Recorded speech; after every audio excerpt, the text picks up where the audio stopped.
Damos gracias al Señor por esta noche y Dios bendiga a hermana María y hermano Julio, que siempre dice M aquí. Así que Dios bendiga, amada iglesia, y a todos mis hermanos que estamos conectados a través de la plataforma Zoom. Y queremos en esta noche compartir un mensaje a nuestra amada iglesia titulado La adversidad revela nuestros puntos fuertes y débiles.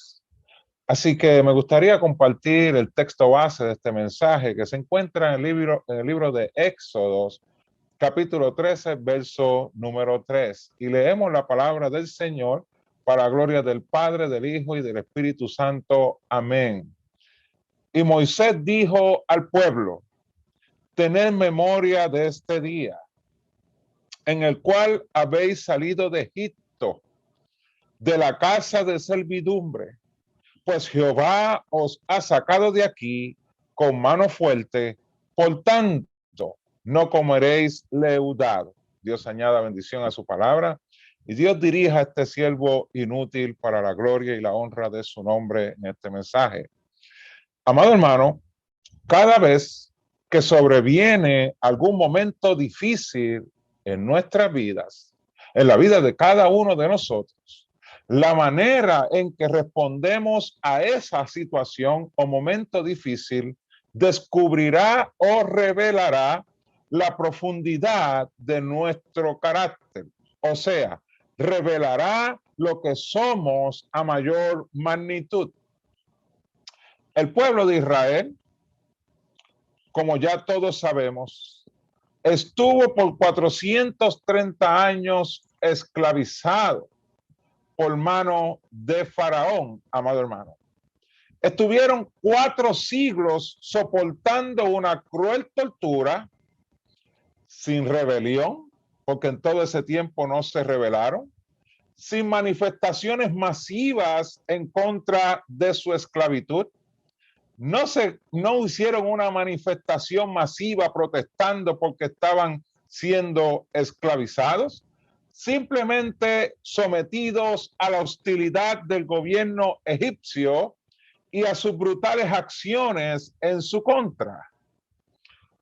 Por un lado, este comportamiento pasivo, y puedo entender que con cierta indignación por parte del pueblo de Israel, refleja, fíjense, una fortaleza de este pueblo, debido a que por tantos años de aflicción y de amargura, ellos aprendieron a esperar en la promesa de Dios, la cual fue transmitida por José.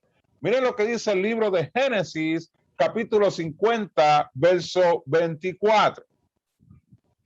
Y José dijo a sus hermanos: yo voy a morir, mas Dios ciertamente os visitará y os hará subir de esta tierra a la tierra que juró a Abraham, a Isaac y a Jacob. Así que ellos esperaron esta promesa. Cuando a la adversidad, que pueden ser situaciones o circunstancias, las cuales muchas veces nos sacan de nuestra zona de confort, se le da más poder, amado hermano, que a la verdad que Dios nos ha enseñado, para que confiemos en ella, porque ese es el fin de la verdad, que nosotros confiemos en su palabra. Es obvio que cuando le damos más valor a la adversidad que a la palabra de Dios, es obvio, amado hermano, que vamos a perder nuestro norte. Y nuestras acciones van a ser totalmente humanas, amado hermano. No vamos a diferir de cómo se comporta el mundo sin Dios.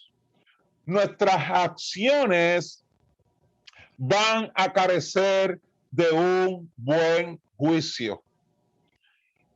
Jesucristo dijo en el libro de Juan, capítulo 5, verso 30, lo siguiente: no puedo yo, escuche bien, hacer nada por mí mismo.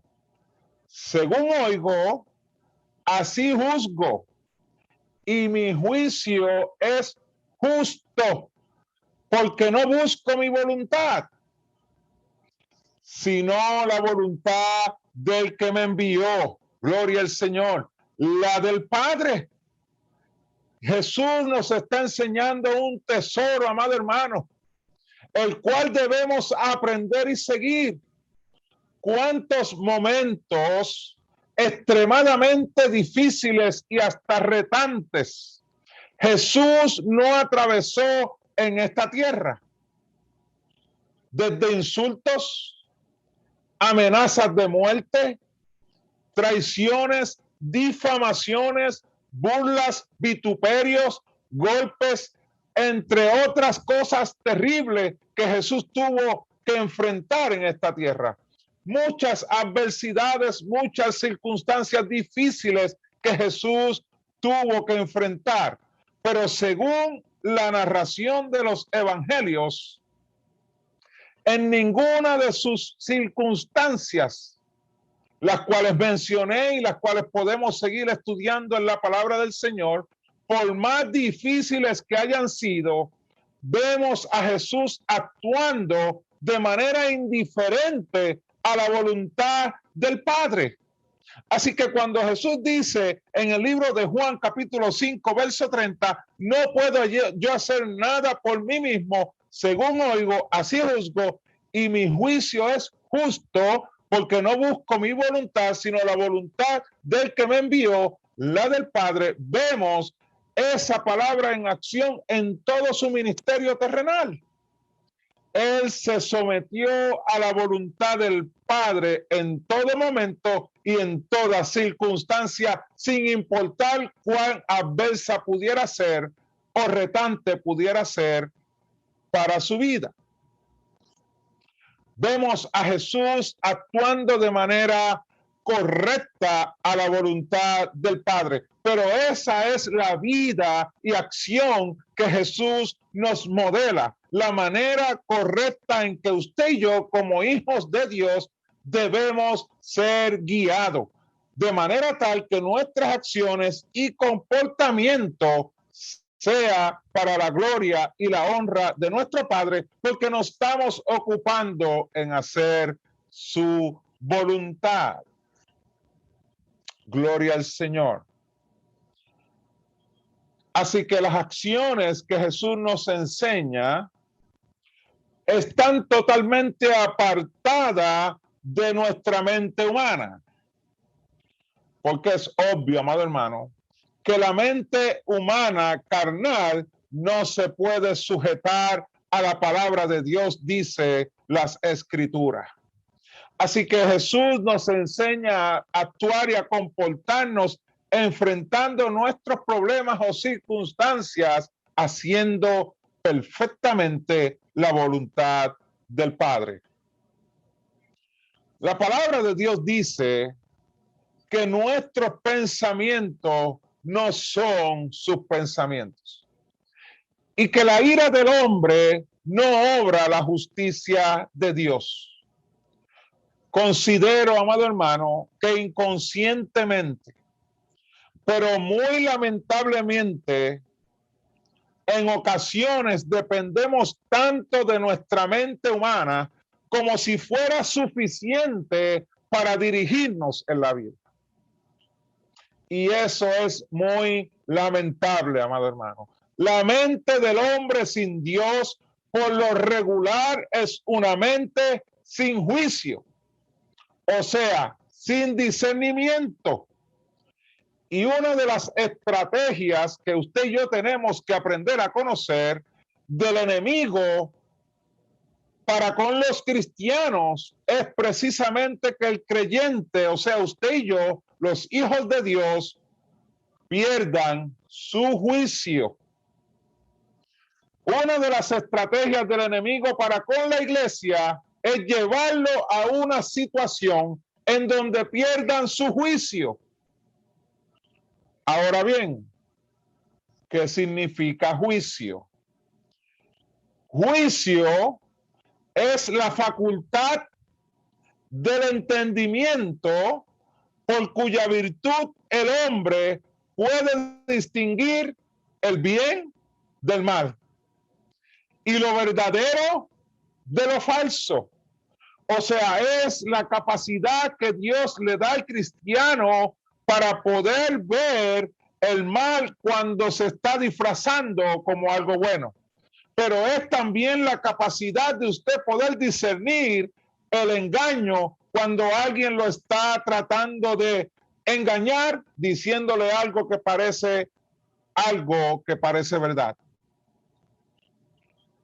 Si un creyente, amado hermano, en medio de cualquier dificultad pierde su juicio, que ya usted conoce la definición, por el hecho de que el problema logró nublar su entendimiento, y muchas veces pasa, en donde nos enfuscamos y nos afanamos en el momento, y el momento a veces, según sea la situación, puede nublar nuestro entendimiento.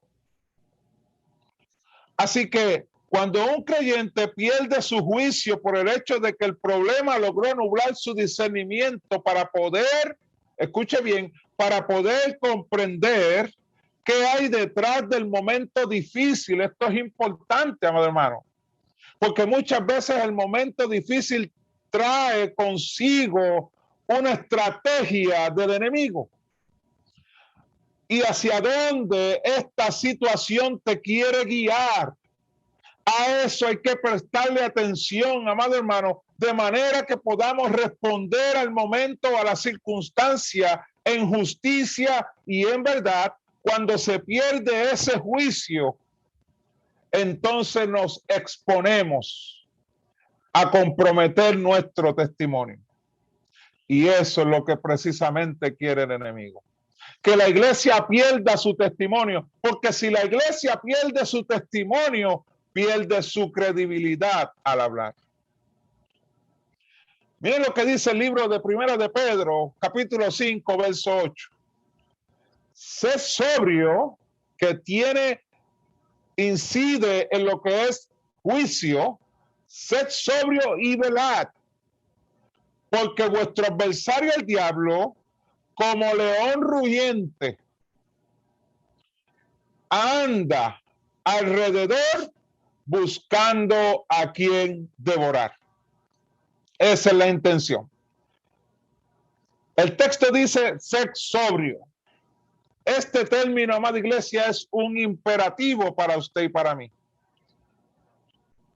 En un mundo en donde casi el colectivo de la sociedad le rinde culto al desorden, al descontrol, y hermano, eso usted lo ve a diario, a las pasiones, entre otras cosas semejantes, y es parte de la creatividad de la tentación para seducir especialmente a los cristianos a vivir de la misma manera, en desorden, en descontrol, en pasiones. Ante esto, amada iglesia, ante lo que encontramos en nuestro mundo actual, la iglesia, o sea, usted y yo, debemos ser un modelo, como Jesús fue en medio de su generación, en medio de la sociedad en que vivía. Debemos ser un modelo de orden, de prudencia, de moderación. Muchas veces las circunstancias nos llevan a actuar de manera desordenada. Perdemos el juicio y nos descontrolamos. Así que como iglesia tenemos que ser un modelo de orden, de prudencia, de moderación, utilizando el buen juicio. O sea, la capacidad para discernir el bien y el mal, la verdad del engaño. Para entonces, amada iglesia, dar testimonio de a quién le servimos y a quién adoramos. Y solo eso, amada iglesia, podrá establecer la diferencia entre el mundo y la iglesia. Cuando usted busca ser sobrio. La palabra dice, y velad. Si perdemos, amado hermano, la capacidad de discernir las intenciones del enemigo en medio de las eventualidades que podamos enfrentar en la vida, puedo considerar que estaremos expuestos a las malignas intenciones del enemigo. Y sus intenciones, amado hermano, están bien claras, definidas y descritas en la palabra. Sus intenciones son devorar. Yo no sé si usted ha visto cómo un león se comporta con su presa una vez la atrapa. Cuando un león atrapa a su presa, literalmente la devora. Es un deseo de consumirla lo más rápido que pueda. No le da ninguna oportunidad de que se pueda escapar. Asimismo, quiere actuar el enemigo, especialmente con los cristianos, y la palabra de Dios nos está percibiendo sobre eso. Moisés, en el preciso momento en que Dios libertó al pueblo hebreo, le dijo, conforme leímos, tened memoria de este día, el cual habéis salido de Egipto, de la casa de servidumbre, pues Jehová os ha sacado de aquí con mano fuerte. Puedo comprender, amado hermano, que en este preciso momento todo estaba fluyendo muy bien en el corazón del pueblo judío. Entiendo que llegó el momento del regocijo, llegó el momento de la celebración, llegó el fin a la esclavitud de 430 años, llegó el fin de la amargura, amada iglesia, llegó el fin de la opresión, del abuso, de la burla consistente que tenían contra el pueblo judío, de la crueldad. Llegó el fin de todos aquellos sufrimientos de este pueblo. Pero Moisés muy sabiamente les dice, tened memoria de este día, que no se te olvide este día, pueblo de Israel. O sea, nunca se les olvide de dónde Dios te libertó y en qué condiciones vivía antes de que Dios te libertara. Cuando se pierde el buen juicio, es bien fácil olvidar lo que Dios ha hecho en nuestras vidas. Les pregunto, ¿se le ha olvidado a usted de dónde Dios lo sacó? ¿Está tan bien que ya no recuerda en las condiciones en que usted estaba antes de que Dios le libertara? ¿Se le habrá olvidado en qué condiciones usted vivía sin Dios? Y pudimos haber tratado de impresionar o de aparentar muchas cosas cuando vivíamos sin Dios, pero usted y yo sabemos que no éramos felices, que éramos personas infelices, porque el pecado no puede hacer feliz a nadie. Así que, ¿se le habrá olvidado en qué condiciones usted vivía sin Dios? ¿Y cuánto dolor o amargura le ocasionaba su estilo de vida de esclavitud? Pienso que fue muy lamentable, corrijo, que al pueblo de Israel se le haya olvidado tan rápido las palabras que Moisés le dijo en el momento en que fueron libertados de la esclavitud de Egipto y llegaran a actuar como actuaron delante de Dios, amado hermano. Perdieron todo tipo de reverencia ante el Dios que los libertó con mano fuerte del poder del faraón, actuando como si ellos merecieran la gracia y el favor de Dios para con ellos. Pero a su vez, esto develó su debilidad y la condición de su corazón. Veamos cuál fue la reacción de este pueblo ante la primera situación que amenazó su estabilidad posterior a la salida de Egipto. Y leamos en el libro de Éxodo capítulo 14 los versos del 10 en adelante. Y cuando Faraón se hubo acercado, los hijos de Israel alzaron sus ojos Y he aquí que los egipcios venían tras ellos, por lo que los hijos de Israel temieron en gran manera y clamaron a Jehová y dijeron a Moisés: ¿no había sepulcros en Egipto que nos has sacado para que muramos en el desierto? ¿Por qué has hecho así con nosotros, que nos has sacado de Egipto? Este pueblo, amado hermano, estaba clamando a Dios por su liberación, y Dios le proveyó la oportunidad de ser libres. Y es lo que Moisés les encomienda, a no olvidar el día de su libertad y bajo qué condiciones Dios les libertó. Y apenas salieron de Egipto y se enfrentaron con la primera adversidad o con la primera situación de peligro en sus vidas, quisieron regresar al lugar de la esclavitud. Estos hombres claramente podemos ver en las escrituras que no confiaban en Dios. Y esto es una crasa falta, amado hermano, al buen juicio. ¿Cómo usted no va a confiar en el Dios que lo libertó y el único que pudo haber hecho el milagro de la salvación en su vida? La evidencia está clara del poder y la voluntad y las intenciones de Dios para con sus hijos. Estos hombres vieron todo esto y a pesar de todo esto, no confiaban en Dios.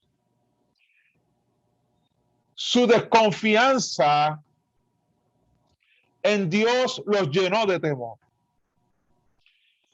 Veamos lo que dice la palabra del Señor en cuanto a esto, amada iglesia. Proverbios 3, verso número 5. Fíate de Jehová de todo tu corazón. La entrega al Señor tiene que ser completa. Tiene que ser una entrega absoluta en confiar en el poder soberano de nuestro Padre Celestial. Fíate de Jehová de todo tu corazón. Dios es el único en cual usted se puede abandonar en sus manos sin temor a caer, porque Dios es poderoso para sostenerlo, no importa su momento, amado hermano. Y dice, y no te apoyes en tu propia prudencia. La adversidad o el peligro que enfrentaban reveló el corazón de la mayoría de este pueblo.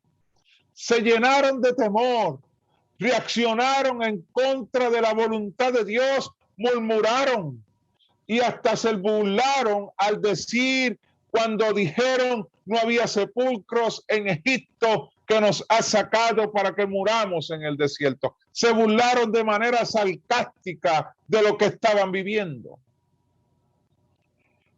Dios, al igual que usted y a mí, no nos sacó de Egipto para que muriéramos, sino para darnos vida y vida en abundancia. Dios los sacó de Egipto, no los sacó para que murieran, sino para darles vida y vida en abundancia. Pero en eso ellos no confiaron. Su corazón los guió a ver su propia realidad desde la perspectiva humana, y comenzaron a ver lo que ocurría a su alrededor con temor. Empezaron a ver que el faraón venía acercándose, y se llenaron de temor y se llenaron de duda. Estos factores, amado hermano, se manifestó a través de la manera en que el pueblo egipcio comenzó a hablar. Comenzaron a hablar con temor, comenzaron a hablar con duda, olvidando prácticamente todo lo que Dios había realizado por ellos y hacia ellos. Se olvidaron. Y se olvidaron rápido, amado hermano. Miren lo que dice el libro de Salmos, capítulo 106, los versos del 7 en adelante. Nuestros padres en Egipto no entendieron tus maravillas. No se acordaron de la muchedumbre de tus misericordias, sino que se rebelaron junto al mar, el mar rojo. Verso número 8. Pero él los salvó por amor de su nombre, para hacer notorio su poder. El verso comienza diciendo: nuestros padres en Egipto no entendieron tus maravillas. Les pregunto, amado hermano, ¿en cuántas ocasiones nos hemos desalentado? Hemos bajado la guardia, nos hemos puesto un poco desanimados por los procesos que tenemos que atravesar en la vida. ¿En cuántas ocasiones nos hemos desalentado por los procesos que tenemos que pasar en la vida? O por los momentos difíciles que enfrentamos, los cuales tienden a retar nuestra fe. ¿Cuántos momentos usted y yo no le hemos dado lugar al desaliento? Porque lo que estamos viviendo nos está trastocando nuestra alma. Y hemos cedido al desaliento. Y hemos hecho hasta expresiones de coraje, amado hermano, o de desesperación por nuestra propia frustración. Son en esos momentos en donde la parte humana, o sea, nuestra debilidad, es la que lamentablemente asume el protagonismo de nuestras vidas, y no Jesucristo.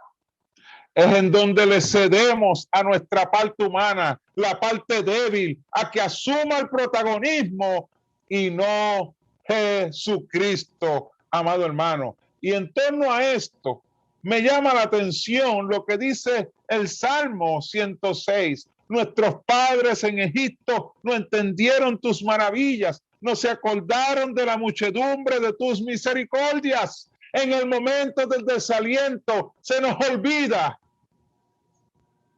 las maravillas de Dios para con nosotros. No nos acordamos de la muchedumbre de sus misericordias. Les pregunto, ¿habremos entendido nosotros las maravillas de Dios en nuestras vidas? Los milagros que Dios ha hecho en tu vida, ¿los habremos entendido, amado hermano? Habremos entendido el poder sobrenatural de Dios, quien nos libertó de la cruel esclavitud del pecado. Lo habremos entendido, porque muchas veces actuamos como si no lo hubiéramos entendido. Habremos entendido que Dios fue quien nos hizo apto para la vida eterna, que si no hubiera sido por el sacrificio de Jesucristo en la cruz, no tuviéramos esa esperanza. ¿Lo habremos entendido, amado hermano? Que fue Jesucristo que nos reconcilió consigo mismo y nos ha sanado con el fin de que podamos servirle a Él y solamente a Él. Lo habremos entendido. ¿Y cuántas cosas más no ha hecho Dios por usted y por los suyos? Al igual que lo ha hecho por mí, amado hermano. Las cuales, todos los milagros que Él ha hecho en su vida, en la vida de su familia, no los reprocha. ¿Usted sabe por qué? Porque las intenciones de Dios son diferentes a las de los hombres. Dios todo lo que ha hecho en su vida y en mi vida, lo ha hecho porque nos ama.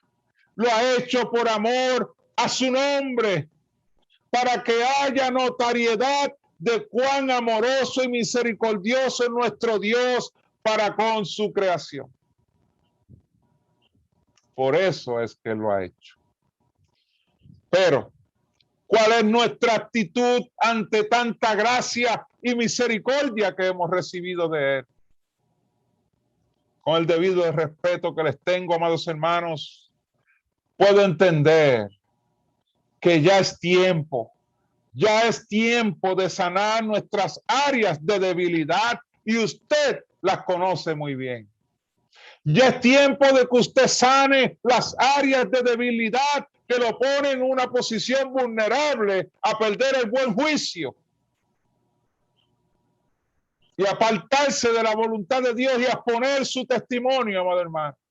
Ya es tiempo de que sanemos nuestras áreas débiles y dejar de tener una excusa que la justifique. Usted pudo haber sufrido, usted pudo haber tenido momentos difíciles, usted pudo ser objeto de maltrato, pero vino Cristo a su vida para sanarle y hacer de usted una nueva criatura que pueda testificar de poder sobrenatural de Dios cuando le creemos a Él. Ya es tiempo de que sanemos y que dejemos de dejar las excusas que justifiquen nuestras debilidades, sino que le permitamos a Dios que a través de su santa y divina palabra nos ayude a ser fortalecidos por Él. Esa sí es la voluntad de Dios.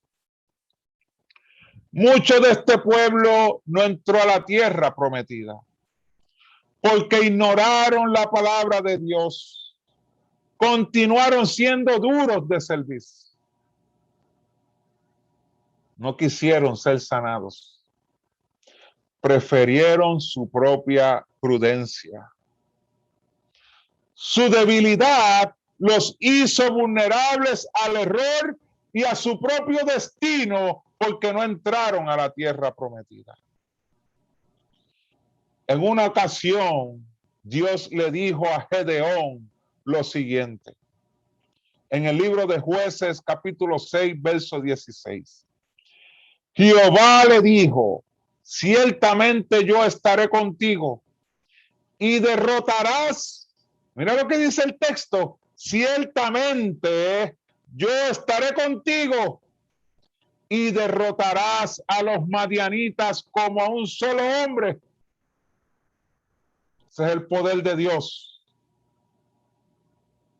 Ahora bien, te pregunto, amado hermano, ¿cuál es tu madianita que te impide reflejar a Cristo? ¿Cuál es ese madianita que te está impidiendo reflejar a Jesucristo en todo momento? Porque hay momentos buenos donde se nos puede hacer fácil o nos podemos sentir bien en reflejar a Cristo. Pero en todo momento, ¿cuál es tu madianita que te impide reflejar a Cristo en los momentos buenos, pero en los momentos de adversidad? En aquel momento donde fueron liberados el pueblo de Israel hubo regocijo, hubo gozo, pero cuando vino la adversidad, ahí entonces se ocupó la debilidad de ser el protagonista y no Dios en la vida de ellos. ¿Cuál es tu madianita que te impide reflejar a Cristo en todo momento? Es comprensible, amado hermano, que dependiendo de nosotros o de nuestras fuerzas o habilidad, no podremos lograrlo. Dios le dijo a Gedeón, ciertamente yo estaré contigo y derrotarás a los madianitas. Pero Dios es quien te fortalece para poder vencerlo, para la gloria de su nombre. Si estamos con Él, podremos vencer. Dios me los bendiga, amada iglesia. Espero que este mensaje les haya edificado en el amor del Señor. Ahora les pido, por favor, que oremos juntos. Padre celestial y Padre bueno, hemos escuchado tu palabra, la cual ha llamado a nuestra atención y hemos recibido, Señor, tu instrucción divina, Señor amado, la cual le hace bien a aquellos los cuales tienen la humildad de recibir tu palabra, no para escucharla, sino con la intención de recibirla en el corazón y ponerla en práctica. Te ruego, Dios amado, que nos ayudes a poder ver la virtud de la santidad de tu palabra y que sea tu palabra calando profundo en cada uno de nuestros corazones y guiándonos por tu Santo Espíritu a reflejar los frutos del Espíritu, los cuales pueden enmendar las manifestaciones de nuestra carne. Guíanos, Espíritu Santo, a dar gloria y alabanza a nuestro Dios y Padre Celestial. Por Cristo Jesús te lo pido, dándote gracias. Amén, amén, amén. Dios los bendiga, amada iglesia.